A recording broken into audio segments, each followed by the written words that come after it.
quero dizer que vai ser essa minha última live desse dia, dessa terça-feira. Vai ser uma live especial, com uma figura muito legal. Com esse moço que está aparecendo aqui comigo nesse momento é Guilherme Ludwig. Guilherme Ludwig é magistrado do trabalho, professor universitário, mestre e doutor em Direito, membro da Academia Brasileira de Direito do Trabalho, e é um talento. Eu conheci Guilherme, a gente tem a mesma idade, mas ele fez primeiro engenharia, depois foi para Direito, então eu vi estudante de Direito, vi crescer nos concursos públicos, vi ser aprovado e se tornar hoje, inclusive, vice-presidente da AMAPRA, aqui da Quinta Região. Há um talento. Eu o acompanhei também como meu aluno no mestrado, no doutorado, lá da UFBA, e posso atestar publicamente que estou aqui com um jurista de primeira qualidade. E essa noite, a gente vai falar, eu tenho uma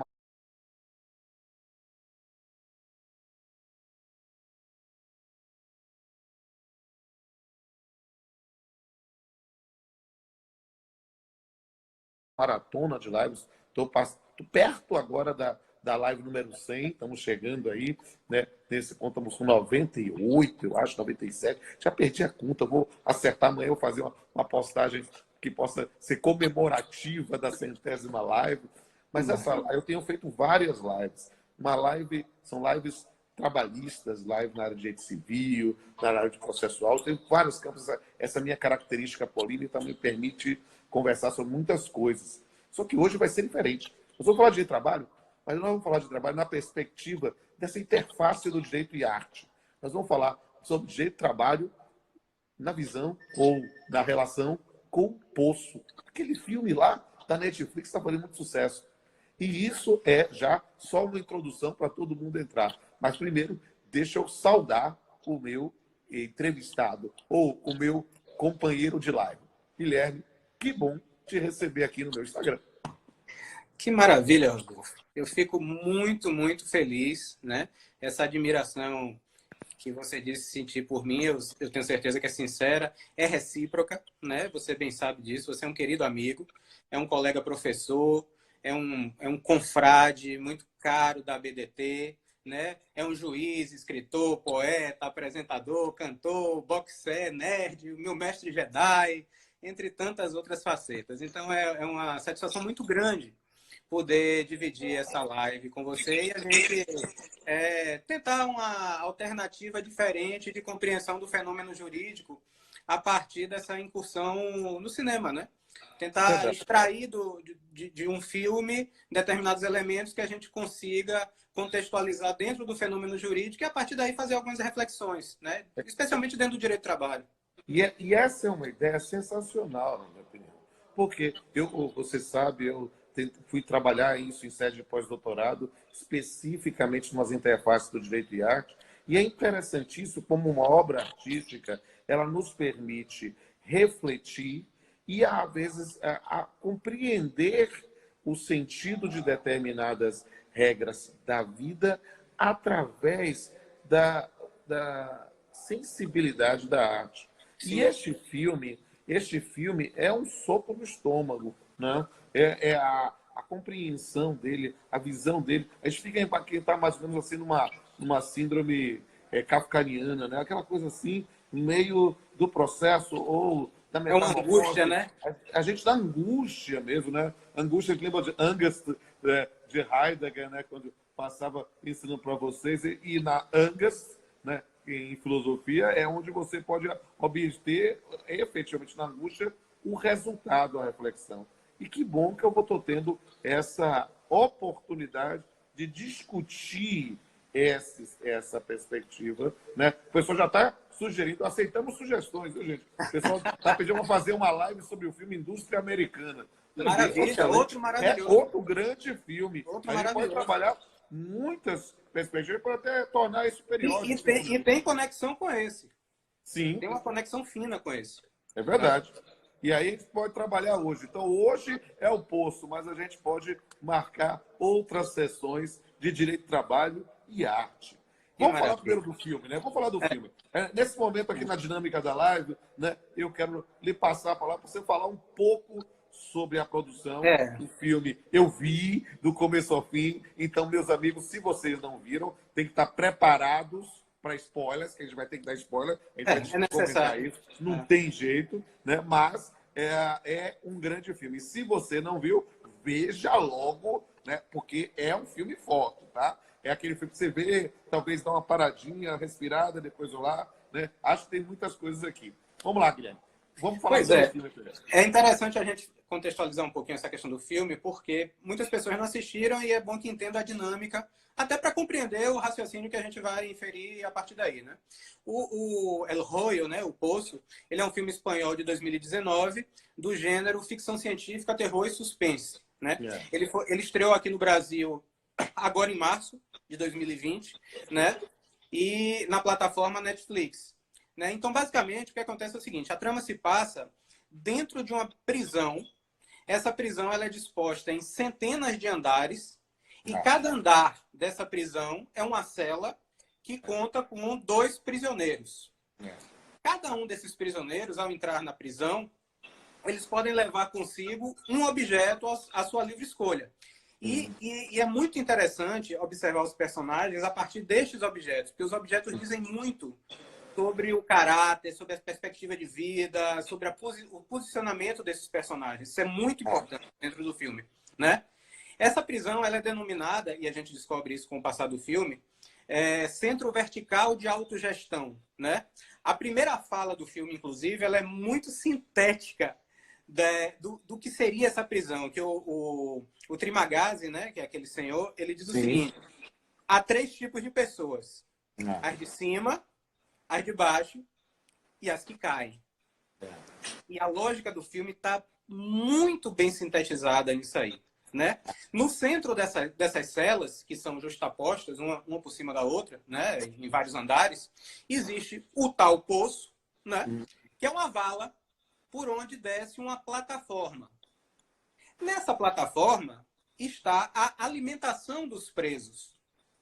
Então, quem está no nível mais alto, na cela número 1, que é o nível mais alto dessa estrutura, eles recebem essa plataforma repleta de alimentos, comidas muito bem preparadas, rebuscadas, farta, né? Uma alimentação farta. E eles vão se alimentando. Então, essa plataforma ela fica 2 minutos em cada andar e desce para o andar inferior. E assim sucessivamente.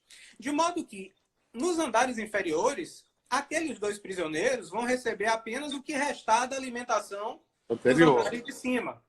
Registrando que não se pode armazenar alimentos, comer e não pode ser. E se por acaso o indivíduo tira alguma coisa para comer depois, é punido com calor extremo ou frio extremo. Exatamente. Então morre, né? Se você estocar alimento, morre. Então você tem que providenciar toda a sua alimentação dentro daqueles 2 minutos que a plataforma tiver ali posta, né? Isso.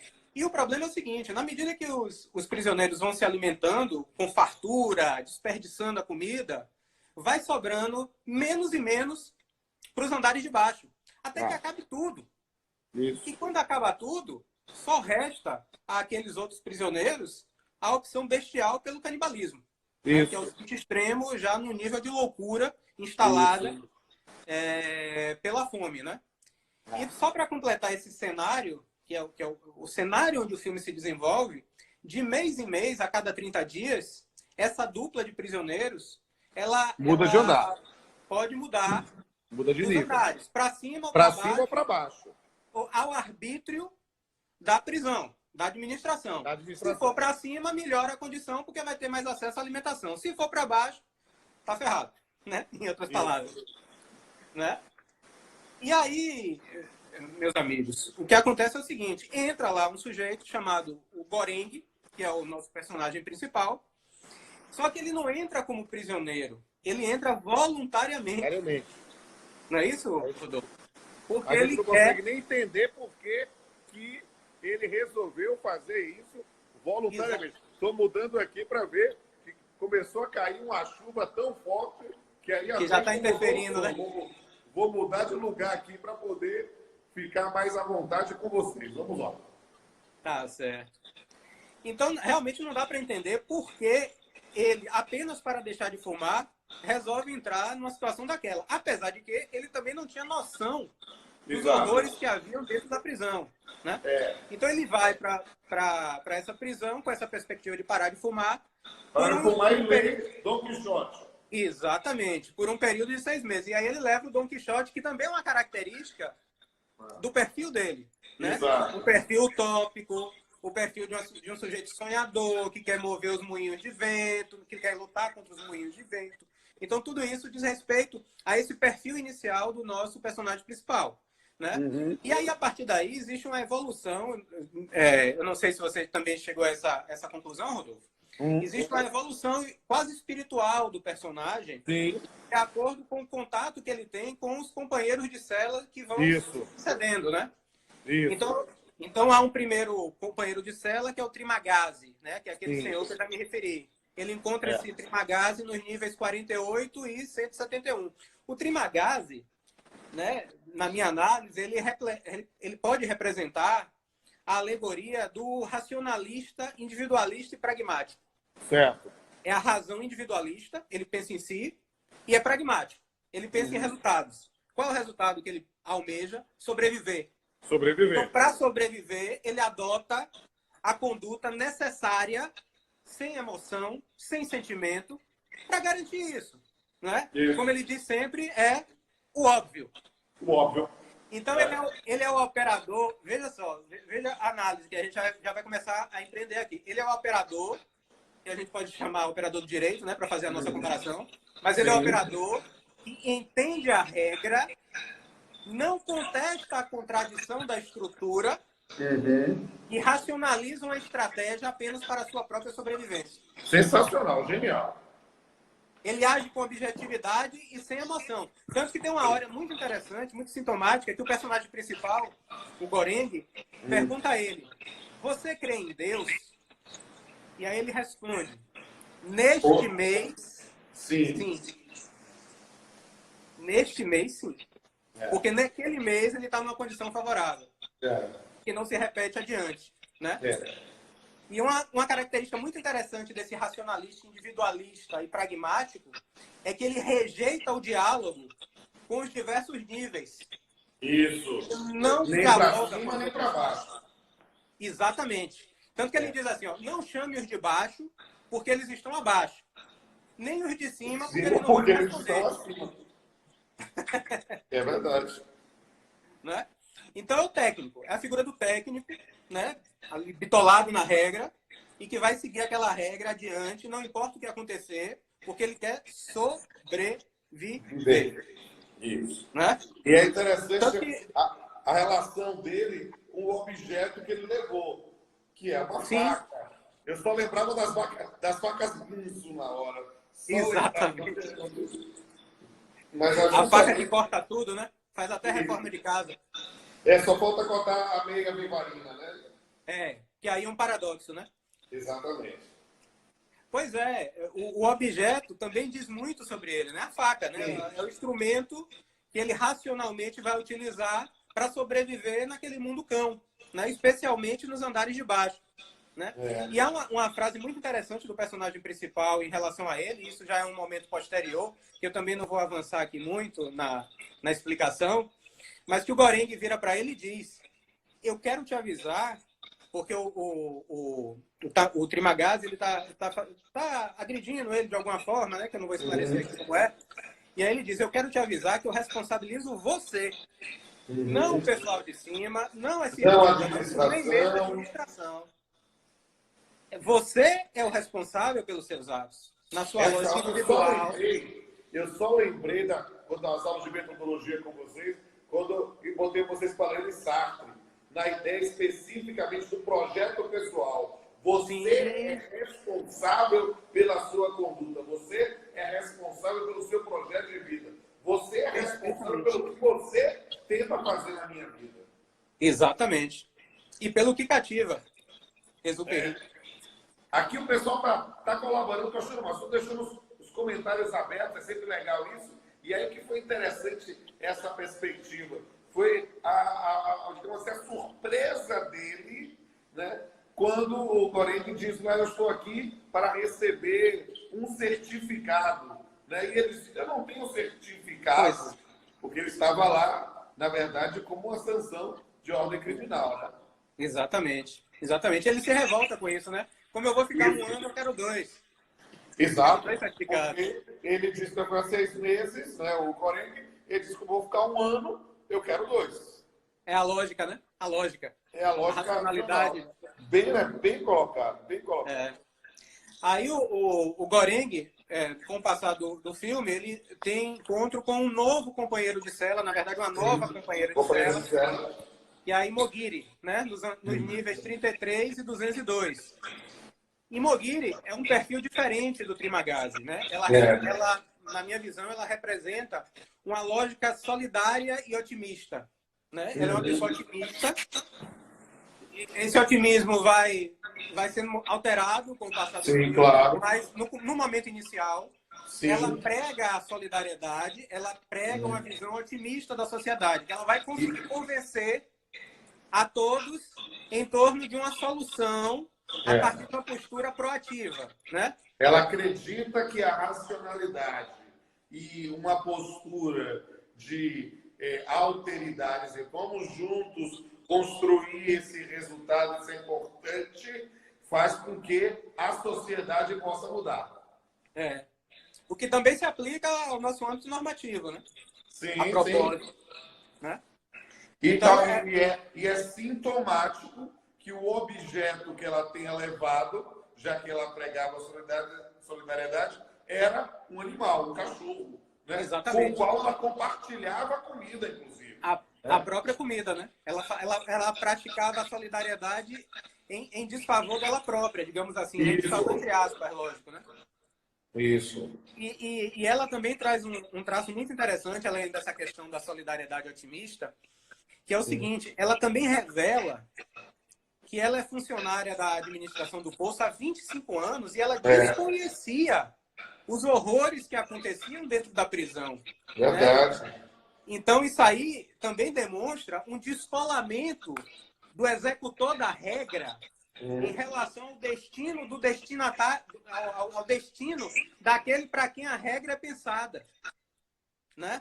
Se a gente leva isso para o operador do direito, é o sujeito que aplica a regra e nem está sabendo o que está acontecendo na ponta. Mas ele está aplicando a regra, porque é o sistema que impõe a ele isso. Né?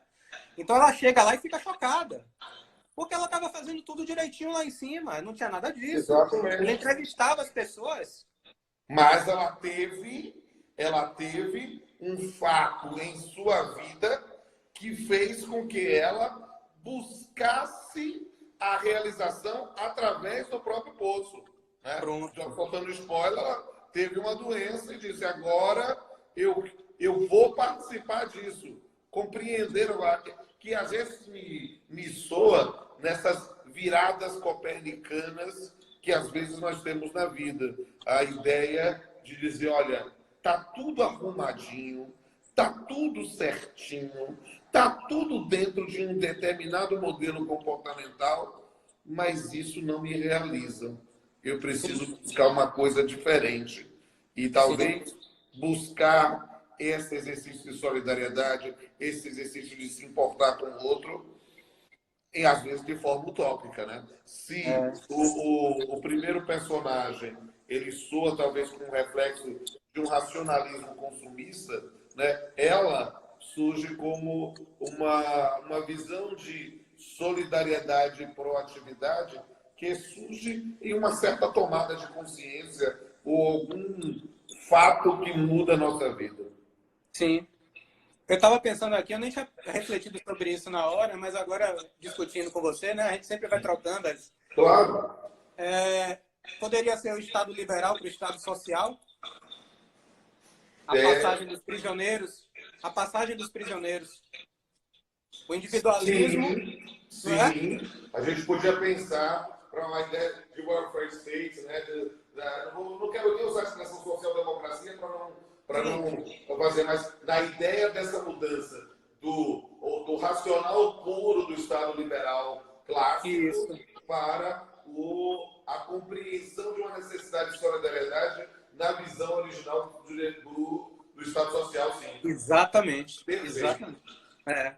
E tem um outro aspecto também, isso aí não tem a ver diretamente com o Imogiri, que demonstra esse descolamento da realidade dos funcionários da administração, que aí podem ser os servidores do Estado, podem ser da iniciativa privada, que é aquela questão do fio de cabelo na comida. Isso! Aquilo digamos assim, aquilo me despertou em mim um incômodo sensacional. Por quê? Porque o indivíduo estava, no momento, passando fome, comendo larvas de um corpo em putrefação, enquanto lá vamos usar essa expressão, nas camadas superiores daquela sociedade estavam tendo um chilique porque encontrou um fio de cabelo no meio da comida. Ou seja, é um descolamento total da realidade. Né? A classe de cima está completamente descolada do que acontece embaixo. Para pensar na remissão histórica mais interessante é aquela ideia, né? Eles querem pão como brioches, né? Aquela ideia assim, ou seja, as pessoas estão clamando de fome e o indivíduo está pensando na qualidade da comida. Então, sem sobre... aquilo mexeu comigo na hora. Eu parei assim, meu Deus. E a imagem forte da larva, né? A pessoa está fazendo uma referência interessante. É quase como a festa de Pugliese, né?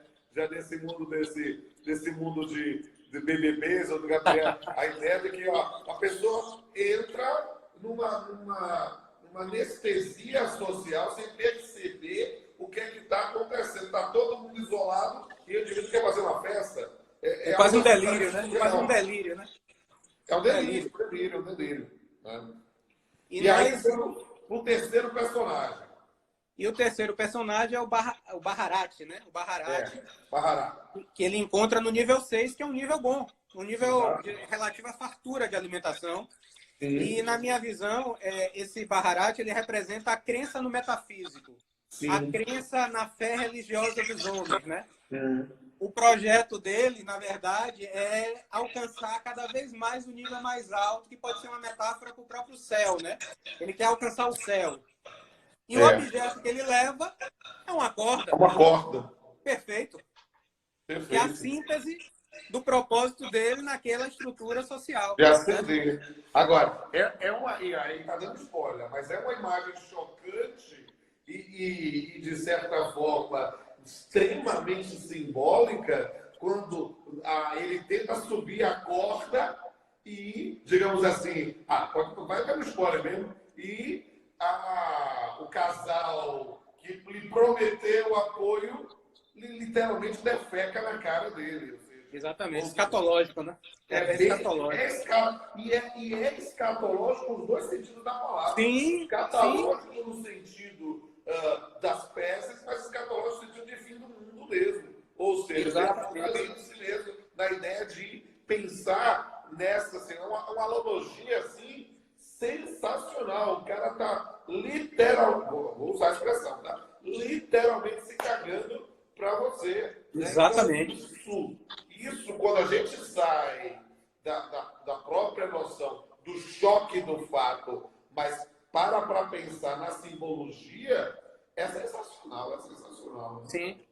E é interessante que nesse mesmo movimento, o filme tem muitas estruturas sobrepostas, né? Nesse mesmo movimento também é uma discussão em torno do racismo, né? Sim, claro. Porque ele promete a vida eterna. Ele diz assim, o que é que eu... A vida Exatamente, eterna, uma vida eterna para salvar um negro. Um preço bom para salvar um negro. Pô, é uma frase fortíssima e que revela nesse ponto e mostra um lugar de fala de racismo. Isso é realmente poderosíssimo quando a gente passa para refletir sobre essa realidade. E é interessante que quando há essa cena também, ele termina caindo, só não morre porque o sujeito salva, né? Os spoilers são terríveis aqui. Estão liberados. Spoilers estão liberados. A gente avisou. Vai ter jeito de spoiler, tem jeito. E se a gente for repetir essa ideia de fazer comentários trabalhistas ou ou de sociologia do trabalho, ou de história do trabalho em filmes, vai ter spoiler sempre. Não tem jeito, fatalmente, porque né? não dá. E é interessante que também tem um gesto simbólico, que é o seguinte, ele cai e perde a corda. Isso. Ou seja, ele perde, na verdade, o que ele está perdendo Tudo que ele ali é a tem. esperança. É a esperança de subir. Isso. E a partir daí é que o Goreng, né, voltando ao nosso personagem principal, ele já, com os elementos de Trimagasi, da racionalidade pragmática, e o senso de coletividade de Imogiri, ele aproveita essa chance, reflete e diz para esse desesperançado, não é? É impossível a solidariedade espontânea. Temos que tomar uma providência. Isso. Temos que tomar uma providência. Porque ou a gente faz alguma coisa, ou essa estrutura de poder que cria a regra do direito, né? Vamos voltar ao direito. Essa estrutura do poder que cria a regra do direito vai nos consumir. E antes que ele o faça, nós temos que ensinar os outros a ser solidários. Solidariedade espontânea acabou. Então vai ser solidariedade forçada, na marra. Né? Então eles se armam, eles criam determinadas armas e resolvem descer junto com a plataforma para garantir que os andares inferiores tenham acesso à alimentação, né, através de um racionamento forçado em relação aos andares anteriores. Né? E aí o que é interessante? Quando ele começa a descer, eles estão no andar 6, e aí ele já vai para o 7, aí quando já ia dar um alimento, porque era um amigo dele, tinha ajudado ele a subir, ele diz, não, nós só vamos começar a distribuir o alimento depois do andar 50. Por quê? Porque é o pessoal que não tem nada. Esse é o momento deles, eles comeram ontem, vão comer amanhã, hoje é o momento deles fazerem um jejum forçado. E, digamos assim, o momento, o ator é muito bom, o momento da dúvida, da postura do personagem, assim, eu vou fazer isso, não vou fazer, eu vou realmente desamparar os meus amigos, ou eu que vou me ajudaram, manter, acabaram de me ajudar. ou eu vou manter a coerência da minha missão, daquilo que eu acredito, né? A gente vai repetir isso depois, mas note que ele repete essa visão da... Eu gosto muito da raiz da palavra entusiasmo, né? Porque entusiasmo é entusiasmo, ou seja, você tem... Deus toma você e você não enxerga mais nada. Então, note como esse entusiasmo religioso está lá, né? Mais tarde a gente vai falar sobre isso, quando eles, a panacota é a mensagem, ou a menina é a mensagem. Repete como um mantra para que eu não esqueça de qual é a minha missão. Isso é um negócio interessantíssimo. Muito. E quando a gente faz as comparações simbólicas, né, é algo que é poderoso para refletir. É aquele filme para você saber se vai tomar com vinho ou com soco no estômago. Ou os dois. Ou os dois. E é interessante, né, que nesse percurso da descida, primeiro eles tentam fazer esse racionamento forçado, e a partir de determinado momento eles veem que não é possível, né? E aí tem uma conversa com o senhor idoso, o sábio. Senhor que era um sábio, né? Alguém que era, vamos dizer assim, era quase um líder que inspirava o nosso personagem, que tinha essa missão, ou acreditava nessa missão, que poderia levá-lo à salvação, ou à saída, à fuga, né? Exatamente. Até que eles chegam à conclusão que simplesmente fazer o racionamento talvez não adiante, porque essa mensagem não chegue até a administração. Então é preciso dar algo mais concreto.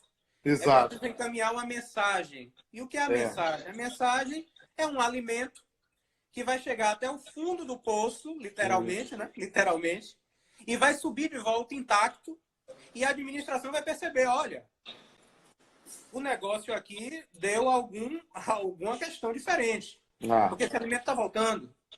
Então, ah, essas pessoas aprenderam, talvez, né? Talvez a ideia seja essa. Essas pessoas aprenderam. Ou não está funcionando do jeito que a gente pensava, então vamos repensar o modelo. Vamos repensar as estruturas do direito, né? sim. Vamos E aqui repensar a é regra jurídica. interessante que eu não sei se você percebeu, o alimento escolhido, a panacota, também é o alimento onde que tinha o fio de cabelo. Na hora Sim, eu fiquei, será que isso aqui é uma é. inversão temporal ou não? Eu fiquei acompanhando até o final para saber, né? E a gente sabe o que aconteceu com a panacota do filme, né? Mas note que informações dados por pessoas que estavam no sistema, que conheceriam a administração, se mostraram equivocadas. Sim, A pessoa gritava. E o exemplo da criança, né? Não pode haver pessoa com menos de 16 anos aqui. Não existe isso.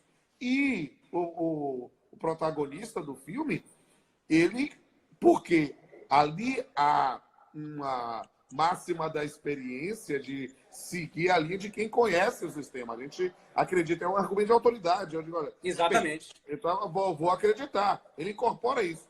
E toma o susto com, não sei se eu vou dar esse spoiler final, né? Mas já é na parte final do filme, né? Quando viu que as coisas não eram bem assim. É. E eu não sei se você reparou, mas tem um trecho de Dom Quixote que é lido ao final Sim. e que é uma, talvez seja, né? Que isso tudo é especulação nossa, né? Porque a gente Ah, não tem o manual do livro. Mas talvez seja uma síntese também na mensagem, da tal mensagem, né? Eu transcrevi aqui, ele diz assim, ó, um grande homem vicioso será um grande exemplo de vício, e um rico não generoso será um avarento mendigo, pois o possuidor das riquezas não é feliz ao possuí-las, mas ao despendê-las. Não ao gastar como queira, mas quando as emprega bem. Que tem tudo a ver com essa lógica de distribuição dos recursos, né? é verdade. E note que, spoiler, pode dizer, que um dos recônditos mais fundos, enquanto ainda já começam a aparecer pessoas que estão mortas, né? Sim, Mas de repente aparece um vivo agarrado a dinheiro. sim. Agarrado a dinheiro. Enlouquecido, né? Enlouquecido e jogando o dinheiro depois fora. Né? Eu achei essa cena também simbólica, quando o indivíduo percebe que ele era tão agarrado ao dinheiro, mas que não servia para nada ali. Exatamente. E joga, né? Joga pelo poço ao E final. joga pelo poço. Mas meu amigo Rodolfo, dito todo feita toda essa análise em torno do próprio filme, eu vou lançar uma pergunta muito simples Vamos lá. para você e muito complexa ao mesmo tempo. É. Estamos no poço?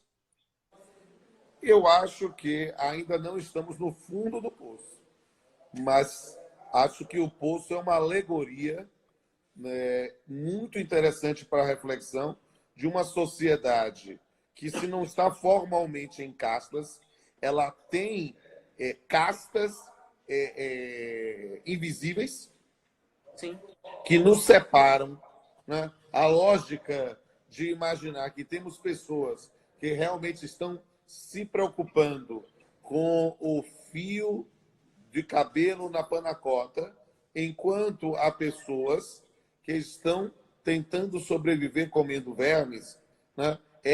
Para mim, a alegoria perfeita, foi um dos momentos, para mim, mais perfeitos de comparação da sociedade, sabe? Dizer, olha, este poço é uma alegoria, claro, e as pessoas, claro que quem só consegue entender denotativamente não entende o filme, né? Até mesmo porque o poço não tinha nem estrutura mecânica para poder subir e descer. a É uma plataforma alegoria. flutua, né? Ele flutua o poço, né? Então, a compreensão especificamente de que há uma metáfora, né, em que nós temos cada uma daquelas categorias de pessoas ali fazem parte da nossa sociedade, do nosso convívio, né? Acho que a gente, quanto mais o tempo passa, a gente perde cabelos ou eles perdem a cor, né? a gente às vezes ganha peso, a gente enxerga menos fisicamente, mas a gente começa a enxergar mais com a alma e com o coração. E a gente Sim. começa a perceber como cada uma das alegorias, das personalidades ali, está presente no nosso dia a dia. Sim, sim. Às vezes pessoas próximas, às vezes pessoas mais distantes. Não que, logicamente, a gente não está falando aqui no sentido literal de pessoas que possam comer uma a outra ou assassinar, Bom, mas assim, em relação a esses princípios, né, fundantes, essas premissas de comportamentos, sem dúvida nenhuma, nós eu podemos não encontrar tenho mesmo. dúvida que não é. Perceba que quantas pessoas nós conhecemos que, para poder brilhar, precisam jogar as outras para baixo. Ou jogar para as outras no poço, ou para comê-las. Sabe? Isso acaba sendo um reflexo de uma sociedade que é complicada. Né? Por quê? Porque lidar com o ser humano é complicado. Né? Sim. E aí a gente vai ter de lidar isso na sociedade. A gente precisa conviver porque a opção para não conviver é morrer. É. Não Ou há, não há. tentar estimular mecanismo de solidariedade. Perfeito. E aí sim é a ideia, a solidariedade é um estímulo sensacional, mas nem sempre, e normalmente não, quem a estimula vai ver o resultado. Sim. E o filme Nós, também trata disso, né? isso, porque nós temos que entender que quando assumimos missões, né, nós temos que talvez acreditar que aquilo que pelo qual nós lutamos poderá ser realizado, mas nós não Sim. vamos testemunhá-lo, né? Às Sim. vezes a menina é a mensagem e eu não O que vou importa é a saber, mensagem. Não precisa de né? mensageiro. E não precisa de mensageiro. Nós, no nosso dia a dia, trazemos mensagens, mas que não precisam de mensageiros. Sim. Há determinados fatos que não precisam de nós. E dentro especificamente, Rodolfo, do mundo do trabalho, a gente pode fazer uma outra comparação, que também é lógica, né, pelo filme, como diria a Trimagazzi, é óbvia, né? É óbvio, é óbvio. Entre a desigualdade crescente de renda, né? Ou a desigualdade Sim. de recursos em sociedade, né? Sim, eu gosto mais dessa última expressão. A desigualdade de recursos, que é evidente justamente nesses níveis. E o que é interessante? Aspectos de ascensão ou rebaixamento social. Né? Sim, Às sim. vezes, a pessoa que está comendo muito hoje pode não ter nada para comer mês que vem. É. A modernidade líquida, né? De certa Tudo forma, é fluido, né? exatamente, é preciso imaginar que, ou seja, põe Marx, tudo que é sólido desmancha no ar. Às vezes há determinadas. As pessoas acabam achando, né, que tudo dura para sempre, sem saber que o para sempre sempre acaba. Né? Renato Russo. Às vezes a gente constrói impérios, constrói castelos que se desmancham, constroem convicções, afirmações, achamos que somos alguma coisa quando apenas estamos. Acho que há muito que pode ser objeto de reflexão nesse filme. Sim. Eu estava pensando aqui, eu estava me lembrando de um texto do economista Ricardo Antunes, né, conhecido, lá da Unicamp, que ele aponta, na verdade, ele e outros economistas também vão nessa linha, uma nova divisão internacional do trabalho, né? Em 3 níveis. E automaticamente, quando eu assisti o filme, eu lembrei também desses níveis, Não só que sei eu se... situei como andares. É. Andares. Então ele coloca, eu vou usar agora a nomenclatura do filme, nos andares de cima, o trabalho ultraqualificado, né? Sim. Aquele que demanda uma maior intelectualização, nos ramos de grande impacto tecnológico. Nos andares intermediários, um trabalho que é qualificado, mas não tanto quanto os de cima, e que pode desaparecer de acordo com as flutuações temporais e espaciais de plantas produtivas e de serviços, essa volatilidade do capital, né? Que não reconhece fronteiras nacionais. E no nível dos andares de baixo, que é justamente aquele pessoal que passa fome no poço, estaria a informalização da força de trabalho, né? Os precarizados, os trabalhadores precarizados com menos direitos, os desempregados, né? E tudo isso numa E conjuntura... os que não os inempregáveis, aqueles Os que não inempregáveis. aqueles que não têm sequer condições de serem empregados porque não têm qualificação e o Estado não lembrou deles. Então, são esses, muitas vezes, que vão partir para o canibalismo. Os esquecidos, né? Os esquecidos.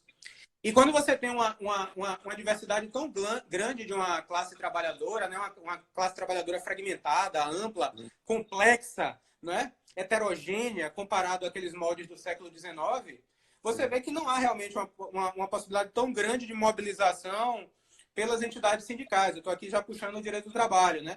Não há uma dificuldade muito grande do diálogo. Sim. Entre os integrantes da classe trabalhadora como um todo, né? Sim. O diálogo entre os andares da estrutura, né? Há uma consequente pulverização da representação, né? Mas olha, eu vou pegar uma outra linha, porque eu achei sensacional quando a gente pega essa compreensão. Lembra dos que estão no andar de cima, esses hiperqualificados, que trabalham tanto com tecnologia, que tem uma... Note que, a depender das circunstâncias, a perda de um posto de trabalho ou uma doença faz com que eles mudem de nível. Sim. Ou seja, os que estão em cima não necessariamente permanecerão indefinidamente em cima. Né? Sim. Há uma sociedade líquida, uma volatilidade de posições e de níveis que não pode ser desprezada.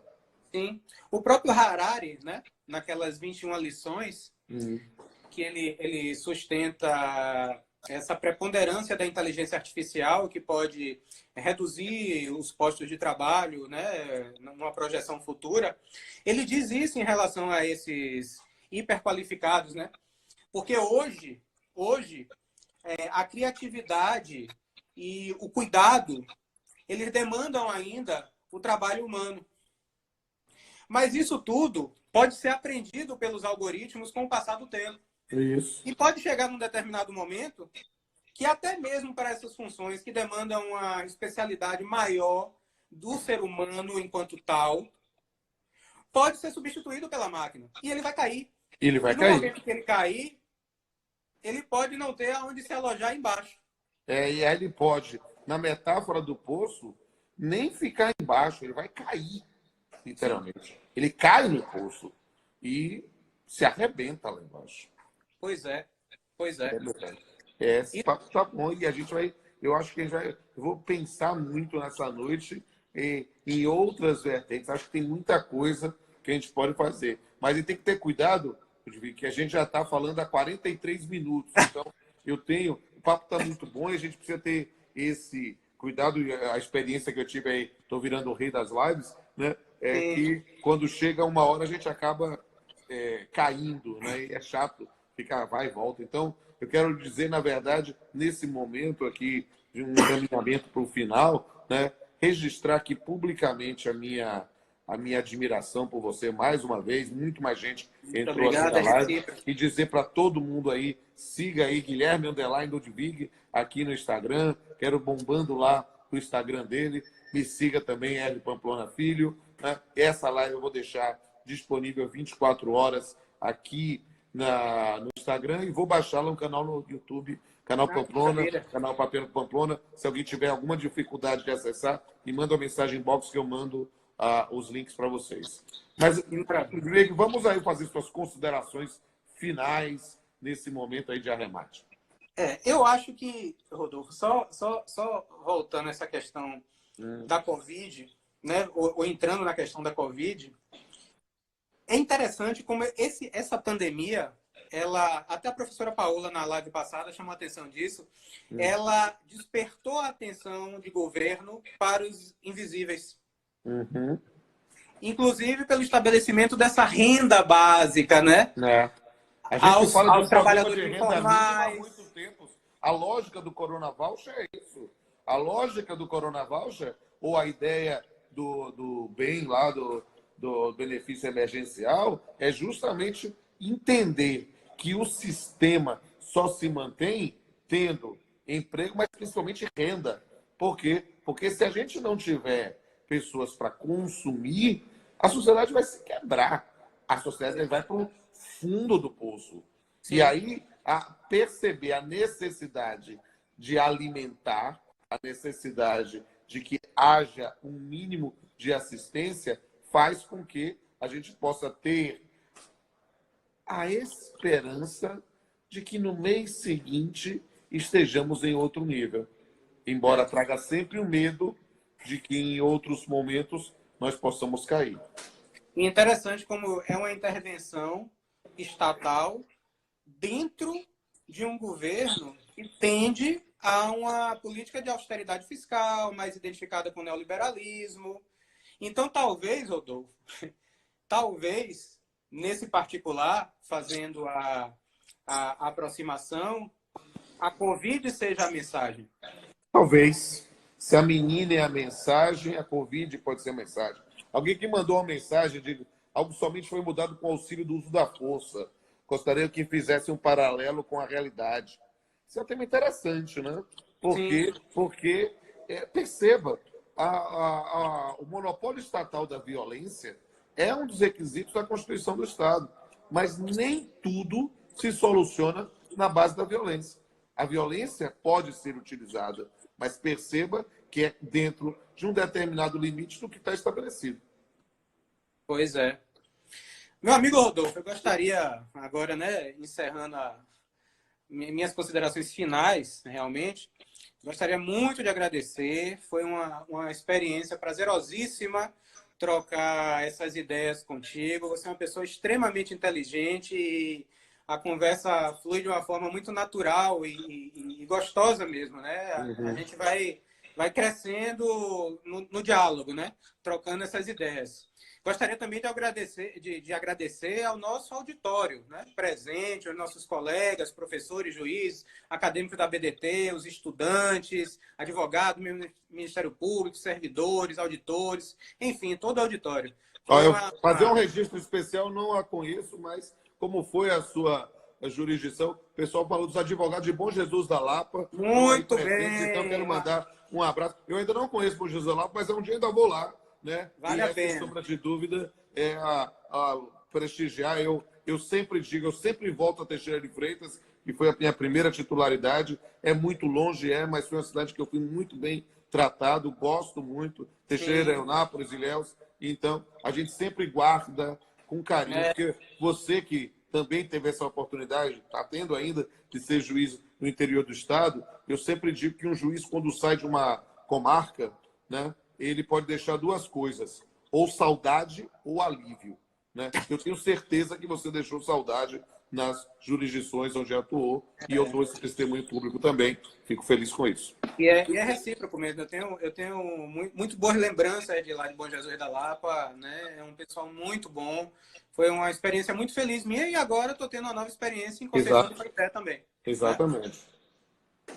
E aí, doutor Rodolfo? Bem, meu velho, já são 48 minutos, então a gente vai se despedir. Então, quero dizer a todo mundo, mais uma vez, que sigam aí Guilherme Ludwig, né, no Instagram, me sigam e vejam, acompanhem o papo. Você vai querer fazer música ou a gente faz em outra oportunidade? Depende de você. Eu não sei, eu estou aqui. Será que dá certo com a Não tenho a menor ideia. Sempre dá um delay, alguma coisa assim, mas se está com violão, vai. Eu não tenho problema, não. Para mim, aí a gente pode brincar um pouquinho de esquecer que é jurista e acreditar que é artista.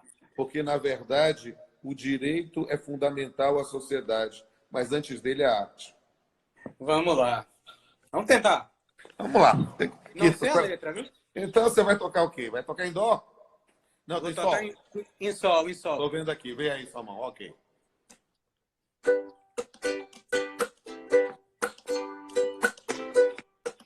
Vou entrar.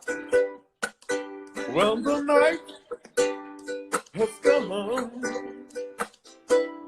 and the land is dark and the moon is the only light you see. Oh yeah. No, I won't be afraid. No, I won't be afraid. Just as long as you stand by me. And darling, stand by me. Ooh, stand by me. Stand by me. Stand by me. Stand by me. If the sky that we look upon should tremble and fall, and the mountain should crumble in the sea. Oh yeah, I won't cry, I won't cry, no I won't shed a tear, just as long as you stand by me. And darling, stand by me. Ooh, remember me. Stand by me. Stand by me. Stand by me. Darling, darling. Stand by me. Ooh, stand by me. Stand by me. Stand by me. Stand by me. Stand by me é fica comigo, conta comigo. Você Exatamente. conta comigo sempre, meu querido. Tamo junto, irmão. Tamo junto. Valeu. Até a próxima. Tchau, tchau.